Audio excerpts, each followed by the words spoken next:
On this week's dose, we are back to the old traditional episode after a long stretch of interviews. Feels good, huh? Yes, indeed. Feels great to hop back in the saddle with you, partner. And although the saddle is virtual this time around, the energy is certainly real. Indeed. Kicking things off, we'll break down Paradromics, the leading developer of high data rate brain computer interfaces, otherwise known as BCIs, hot off their $33 million Series A led by Prime Movers Lab. We will then get into Uncommon Bio, which just announced a $30 million Series A led by Balderton Capital and Lower Carbon Capital. The company, formerly known as Higher Stakes, great name there, you'll understand why, is taking a unique approach to producing pork products from a lab. And next, you'll hear about Builder.ai, which just announced a $250 million Series D, led by QIA, otherwise known as the Qatar Investment Authority, to push new boundaries for its AI-powered composable software platform. And to wrap up this week's episode, stick with us for a breakdown on Ecovative, hot off a $30 million Series E, led by Viking Global Investors. The company develops materials and food using a pilgrim favorite. That's right, mushrooms are back, but this company does it at a whole new scale. Nothing better than a couple of fun guys breaking down the most innovative startups in the game. Ain't that right? You know that's right. And with that, let's line them up and break them down for this week's dose. The views, statements, and opinions expressed herein by the hosts and their guests are their own, and their appearance on the podcast should not be construed as reflecting the views or implied endorsement of Independent Brokerage Solutions LLC or any of its officers, employees, or agents. The statements made herein should not be considered an investment opinion, advice, or recommendation regarding securities of any company. This podcast is produced solely for informational purposes and is not to be construed as an offer to sell or the solicitation of an offer to buy a security.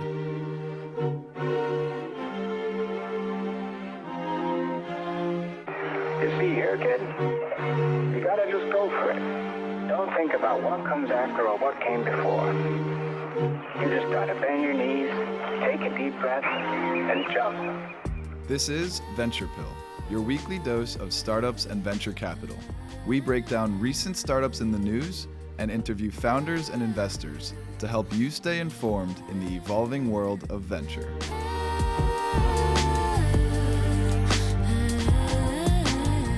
All right, leading things off for this week's dose, we have Paradromics, the leading developer of high data rate brain computer interfaces, BCIs for short, which just raised a $33 million Series A led by Prime Movers Lab, joined by Westcott Investment Group, Dolby Family Ventures, and Green Sands Equity.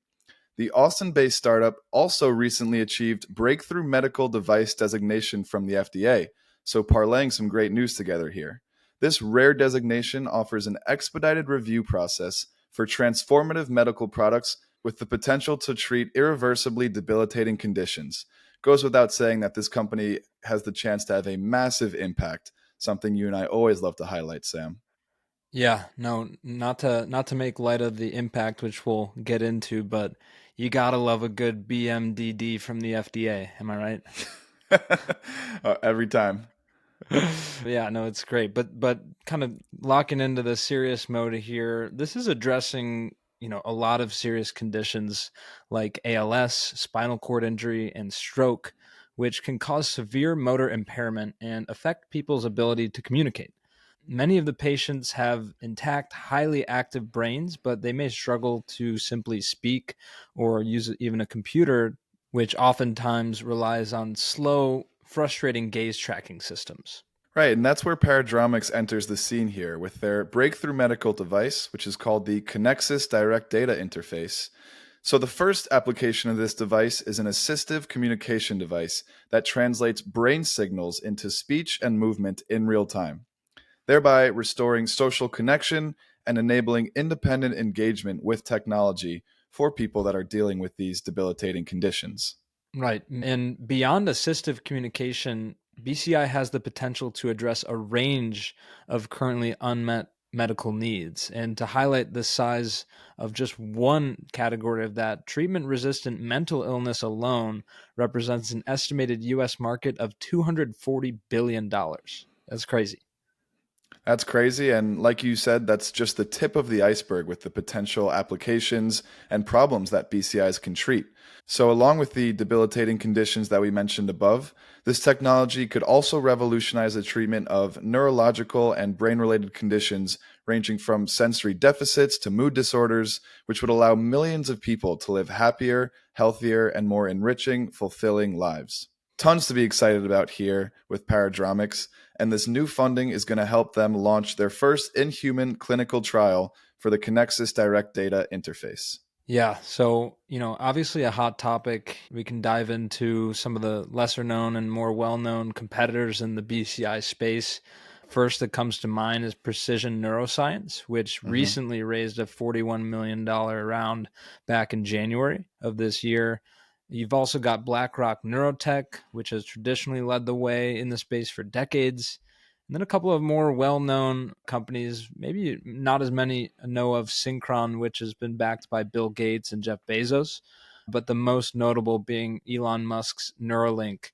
So a lot of activity in this space. And I think we could take this a lot of different ways. A lot of people like to speculate, oh, what, sure, this technology will start by doing good and helping people with conditions like this, but there are concerns, of course, about where this goes, the ethics behind this type of technology, and just the general transition and trend of wearables, eventually becoming interfaced with the brain. It's a scary and exciting all at the same time new technology. No, and it totally is. I appreciate you raising the concern, but at least in the short term, I think this is a situation where this intense competition in the BCI space is actually a good thing. Kind of, when we were talking about this company, it reminded us of free water, which Mm-hmm. is some of these competitors will rise, some of them will sink, but ultimately they're all striving to provide the best possible solution for people with debilitating conditions, people that only serve to benefit from the improvement of BCIs. So it's an exciting space in that regard, but I do agree with you in terms of, implants down the line. That's something that, similar to Elon Musk's take on artificial intelligence, it's something that needs to be monitored and somewhat controlled. Yeah, you read my mind there, and we didn't even discuss that before, but I was thinking exactly the same thing. You'd like to think that these folks can band together. There can be regulations put in place with the betterment of people in mind, and not to let technologies like this get out of control, like a Black Mirror episode, right? And so Right. you just never know. With AI, I think it's a little bit different. So fast developing and seemingly out of control at some points. Whereas this is very controlled, clearly a lot more regulation in place to, hoops to jump through, for lack of a better way of putting it. So that gives me, that makes me a little bit more confident in how this technology will develop to truly help people and improve lives. Yeah. Well said. Okay, so our second company of this week's dose is Uncommon Bio, and they were formerly known as Higher Stakes. Just announced a $30 million Series A led by Balderton Capital as well as Lower Carbon Capital. Balderton's a firm out of the United Kingdom and a little bit lesser known probably to most of our listeners. Lower Carbon, one of the premier investors in the climate sort of impact investing space. And the round also saw participation from several other firms, in addition to some high profile angels like Sam Altman. Speaking of Yeah. AI, founder of OpenAI. So he's a pretty prominent angel investor, if I recall correctly. And so, what Uncommon Bio is doing is they're working on lab grown meat and specifically within pork based products. Right. Hot topic and increasingly crowded space over the past couple years. Uncommon is amongst many companies looking to address the unsustainable aspects of today's food production system, a lot of which can be boiled down to the meat industry. So it's no secret that meat production as it stands today is a huge contributor to climate change, and approximately 15% of CO2 emissions come from the livestock industry alone, which is a clip on par with the transportation industry, which is truly remarkable. Yeah, I think that's like a lesser known thing. I think you and I probably knew that, but maybe Mhm. the average person doesn't really realize that the meat that they're eating is actually, on par with the cars that they're driving and when it comes to contribution to climate change. And so Of course, we've all heard about the plant-based alternatives to our favorite meaty treats, but they aren't quite the same. And, it leads many innovators in the space to wonder, is there a more sustainable, cheap way to produce the same meat, and in this case, the same bacon and other pork-based products that we know today through a lab-based process? And, well, that's what Uncommon is setting out to do.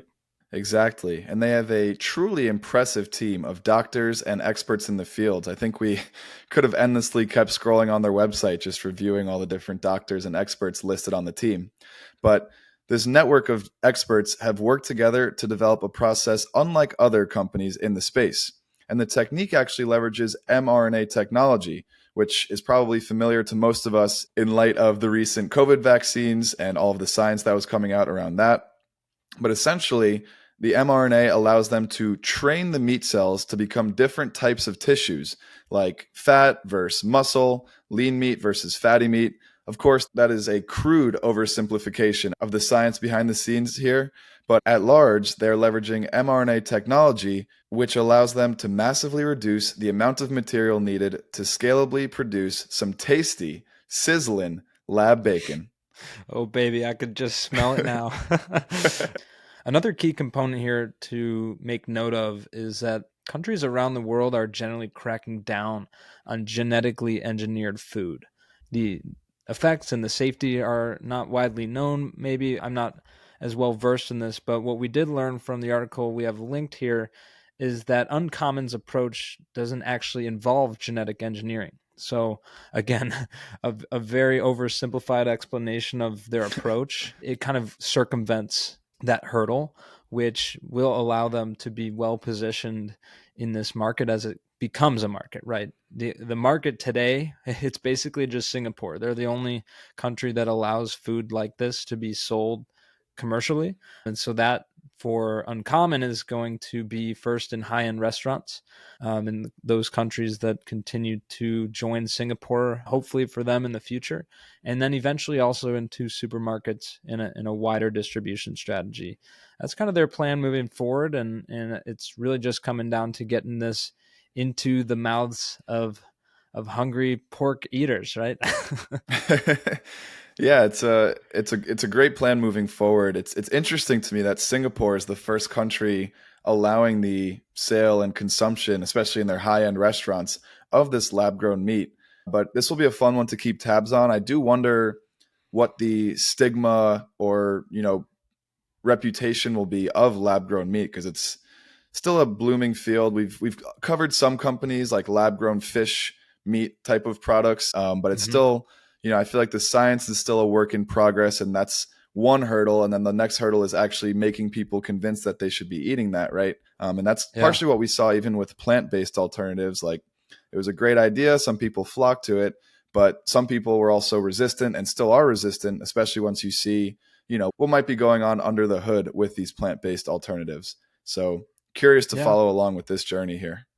No, definitely. I think at the end of the day is, if it's allowed in the country and if it looks like bacon, tastes like bacon, smells like bacon, I think it'll work out. So that's a lot of ifs, but Right. I think they're on the right track, and with their kind of unique approach, they're going to be well positioned.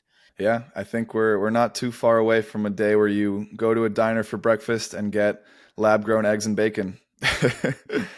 Waffle House. Waffle Lab. A new branch of Waffle House that has only lab-grown delicacies and wonderful meals. And the griddle is still always broken. Coming to a highway rest stop near you. Coming to a southeastern state near you. All right.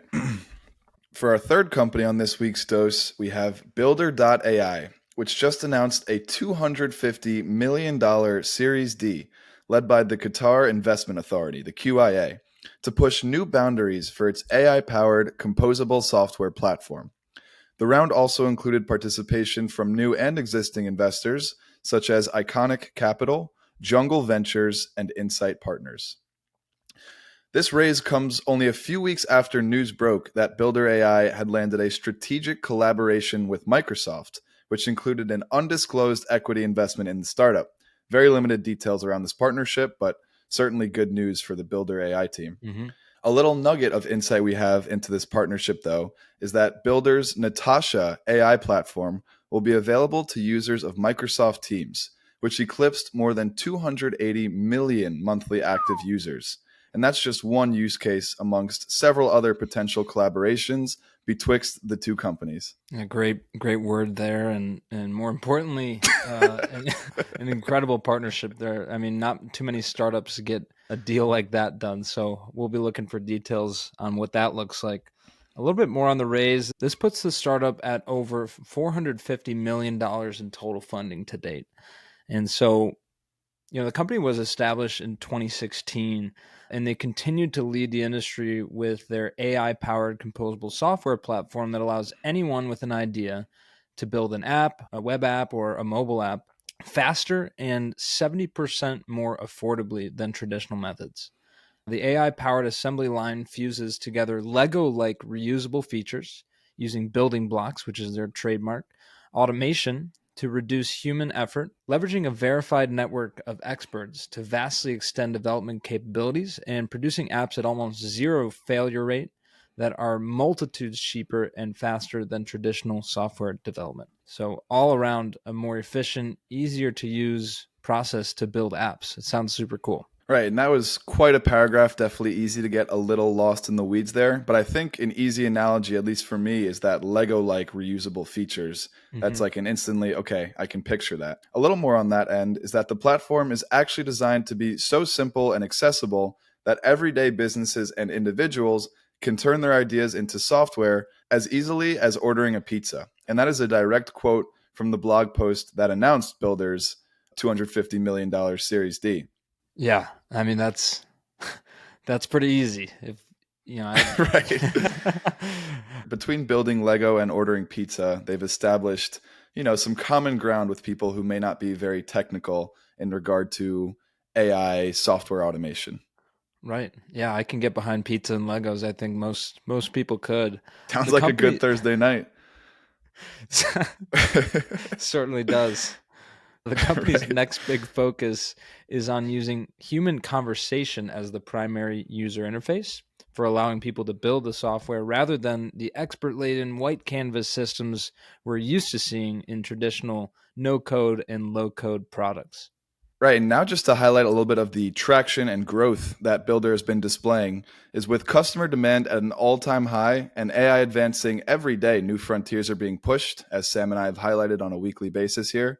The company has almost doubled its headcount since January 2022. Additionally, they've experienced 2.3x revenue growth and over 40,000 features deployed to customers within the past year. Wow. The startup also has partnerships with JP Morgan and Chase, as well as Etisalat UAE, which is an Emirati-based multinational telecommunications service provider that currently operates in 16 countries across Asia. And they also, as we mentioned, have that partnership with Microsoft and other enterprises. Mm-hmm. Additionally, the company has offices in the United Kingdom, the United States, the UAE, as well as Singapore and France. Yeah, that's the trifecta of United. Right. That's great. Operating on a united front. Building a united front, shall we say.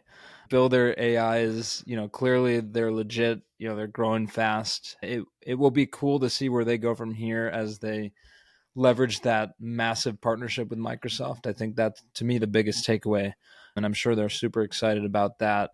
And only will vastly accelerate the improvement of their product as they get millions of users, and all that data will be so valuable. Hard to quantify, but I'm sure that was exciting for the investors as they got to announce that with this round, or very, very shortly after they announced this round. So we'll be keeping tabs on that, Right. and hopefully get to try it out, build a venture pill app or something.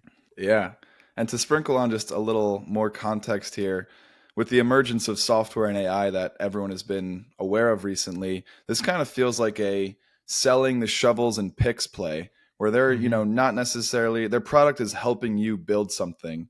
So it's kind of an interesting approach to a very competitive, saturated, increasingly changing, evolving field, being able to empower regular people like you and I who are smart enough to order a pizza to be able to develop a very customizable software that, can be used for business purposes, for podcast purposes, personal, fantasy football draft, whatever it may be. Yeah, yeah.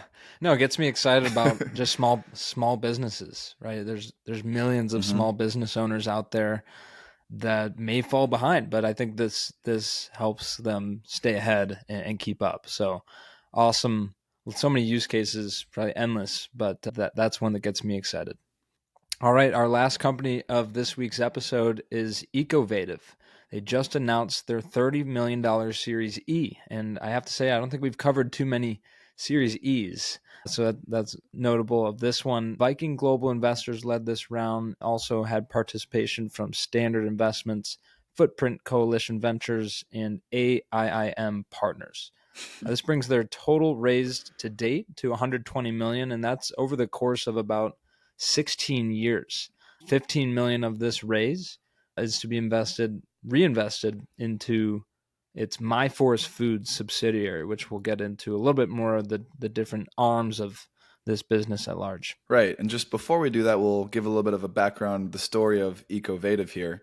So back in 2007, Evan Bayer and Gavin McIntyre were students and shared the idea of making materials out of mushrooms, more specifically out of mycelium. Soon thereafter, they founded Ecovative, and this was the first company to commercialize this novel idea. Gotta say, I don't know if we have any companies that predate 2010 in terms of original founding. So No. this company is notable for a variety of reasons. Yeah, no, a really unique one. That's what caught my attention when I was searching for a good one to round out this week's dose, and a little bit more about kind of their three main subsidiaries of the business. The first is the Mycelium Foundry, which is their full service developer arm for commercial mycelium based products that partners with other businesses to customize to their needs. And there's a lot of different applications and types of material products that they can help them create. The other two are MyForest Foods and Forager. MyForest Foods, which you mentioned, half of the funding is going towards, is their food subsidiary focused clearly on making mushroom-based food products, which we have covered in the past for the loyal pilgrims out there that will remember our talk about mushrooms. So it's good to I don't know get what you're back talking into. about. Yeah, no. And then the other one, Forager, is their arm that focuses on materials, which to me was the coolest part, right? They produce high quality materials at scale for a variety of industries, namely textiles and clothing, packaging, and much more. So pretty cool what they're doing with such a wide array of applications. Right. And the main idea with these applications is that these industries have traditionally relied on the usage of highly unsustainable materials, think of plastic, which pollute the earth and contribute to the ever increasing waste problem that we have. And so the counterpart to that is that mycelium based products are biodegradable, but you don't have to compromise on the form or the function of the product. And the applications are nearly endless, as is highlighted by these three subsidiaries that Ecovative is working on. What comes to mind, interestingly, is actually bamboo. I think similarly, it's finding Mm-hmm. an emerging use case for its products, which has been pretty cool to see. And Yeah. it's also similarly biodegradable. It can be used in, materials and productions. Don't think there's particularly a food market for bamboo, but we'll see what science has in store for us on that end. And so this isn't necessarily a novel idea, right? As Sam mentioned, we've covered companies in the past that are making mushroom-based products and derivatives of food products. So what's the one big differentiator here? Well, it's their production facility and their process. So they have air mycelium, that's the name of their process, which is what allows them to scale up production to a point that it's actually commercially viable and makes sense for them to proceed with using mycelium in all these different applications. It's kind of an interesting scenario here where they're not really honing in on one specific field. They've kind of hedged their bets. So it is, in one sense, feels like they're spreading out their bets. Their likelihood of one of these three will, stick to the wall. But on the other hand, it's like, are you stretched too thin already that you aren't going to be able to be commercially viable in any of these fields? So it'll be interesting to see. It's definitely something that needs to be considered for every company, like certainly with startups when you're just getting your legs underneath you. But nonetheless, for the sake of sustainability and the environment, certainly rooting for and excited to see how Ecovative's future unravels. Another fun dose. Pleasure being back in the saddle with you, partner. And to our listeners out there, if you're not already following us on our social media platforms, please go ahead and do that as you're listening to this. Best way to stay in touch with what we're doing, daily content, everything you could want and more out of your two favorite pilgrims. So let's keep the Pilgrim Army strong and solidified here and growing.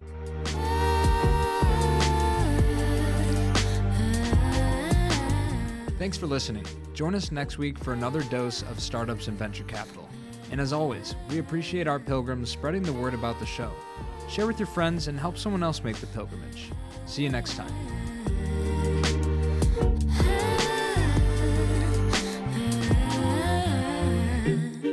She told me that she only bumps my music when she's lonely. Thinks my vibe's a little low-key, okie dokie, that's alright, but wait, I don't know how to do things different.